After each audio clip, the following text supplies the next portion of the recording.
Welcome back, friends. This is our 10-video series on the pivotal book, How to Win Friends and Influence People.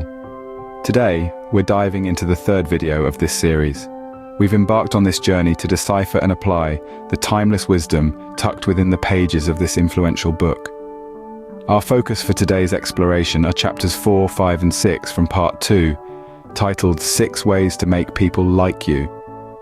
These chapters hold the keys to understanding the human psyche better, enhancing our interpersonal skills, and fostering stronger, more meaningful relationships. So, whether you're seeking personal growth or striving for professional excellence, these insights will be your guiding light. Now, without further ado, let's delve into chapter 4, shall we? Chapter 4 is all about being genuinely interested in other people. This is a principle that's easy to understand, but a bit more challenging to apply in practice. Let's dive into it. We all crave recognition and appreciation, don't we? We want to feel valued, to be seen, to be heard, and that's the essence of this principle. Showing genuine interest in others. When we show interest in another person, we're acknowledging their worth, their uniqueness, their experiences. Think about it for a second. Who are the people you're most drawn to in your life? Chances are, they're the ones who take a sincere interest in you. They ask about your day, your dreams, your worries. They remember the small details, the names of your pets, your favorite books, the anecdotes you shared. This interest isn't forced or contrived. It comes from a genuine place of curiosity and empathy. This is not about flattery or manipulation. It's about shifting the focus from ourselves to others. It's about cultivating a genuine curiosity about the world and the people around us.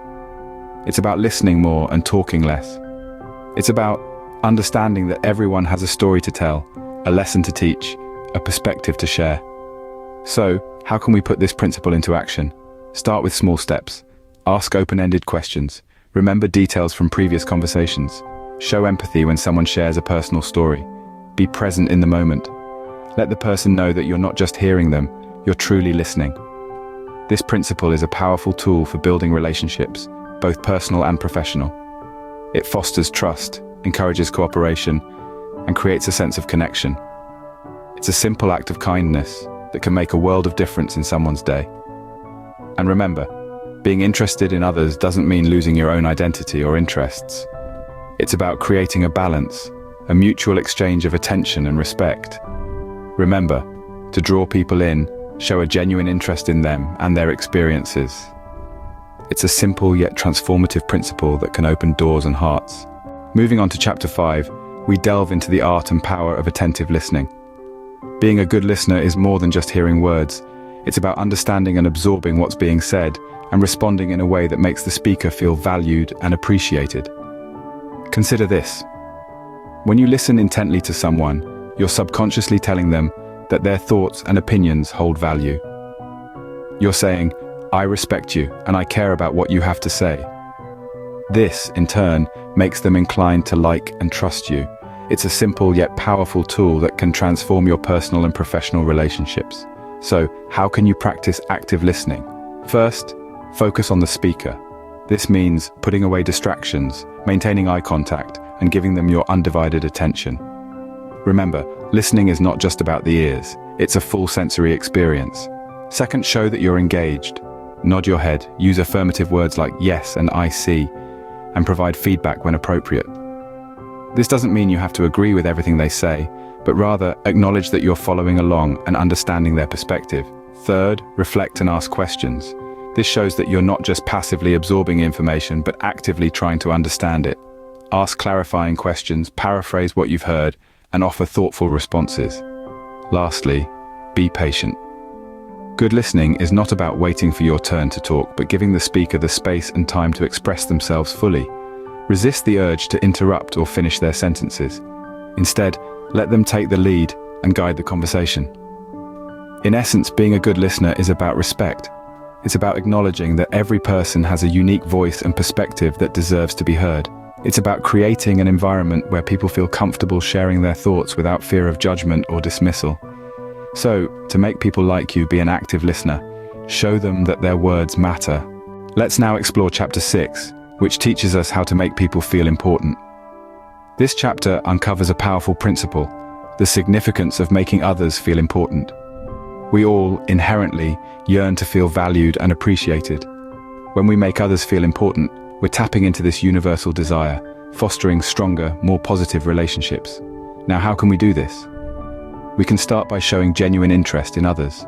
Ask about their day, their interests, their dreams. When people share these aspects of their lives, they're letting you into their world. By showing interest, we validate their experiences, making them feel valued. Next, we can give praise where it's due. Compliment someone on their new outfit, their latest achievement, or their kindness.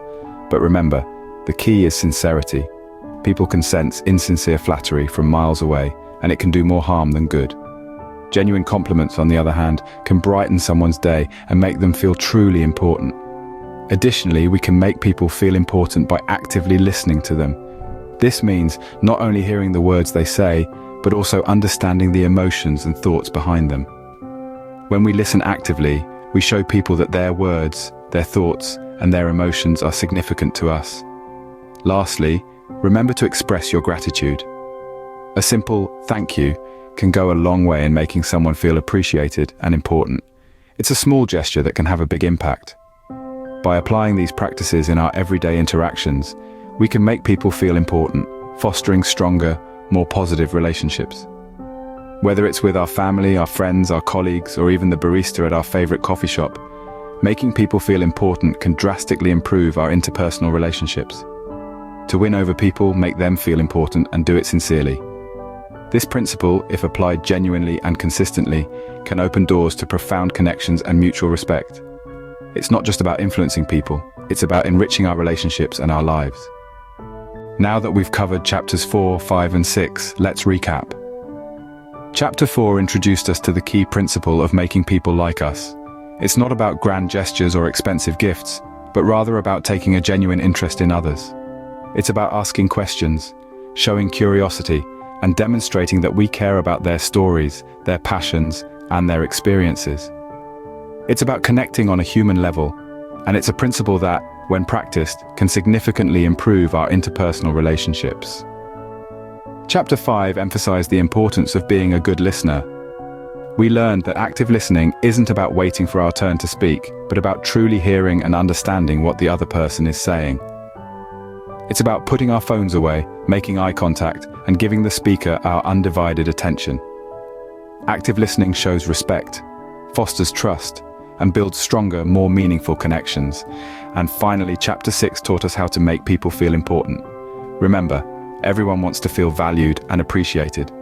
This chapter encouraged us to recognize the value in others, to compliment sincerely, and to express gratitude often. Making people feel important isn't about flattery. It's about acknowledging their contributions and their worth. It's a principle that can transform our interactions and relationships, making them more positive and fulfilling. These chapters from How to Win Friends and Influence People have offered us valuable insights into how we can improve our interactions with others.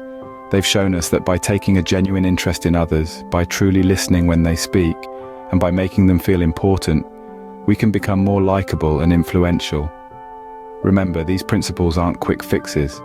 They require practice and consistency. But the results, stronger relationships, improved communication, and a greater influence, are well worth the effort. By applying these principles, you can become more likable and influential. Stay tuned for our next video where we'll delve into more insightful chapters. Before we wrap up, we'd like to remind you of the power you hold in your hands, or rather, at your fingertips. Each like, each share, each subscription helps to spread these invaluable lessons from how to win friends and influence people. If you found this video useful, just imagine how it could impact someone else's life. So, we encourage you to press that like button if you've gained some insight today. If you know someone, a friend, a colleague, or a family member who could benefit from understanding the principles of making people like them, being a good listener, and making people feel important, then don't hesitate to share this video with them. And lastly, if you're eager for more wisdom, more strategies, and more ways to improve yourself and influence others, then make sure to click that subscribe button. Don't forget to like this video, share it, and subscribe to Learn Versatile. Until next time, keep improving and keep influencing.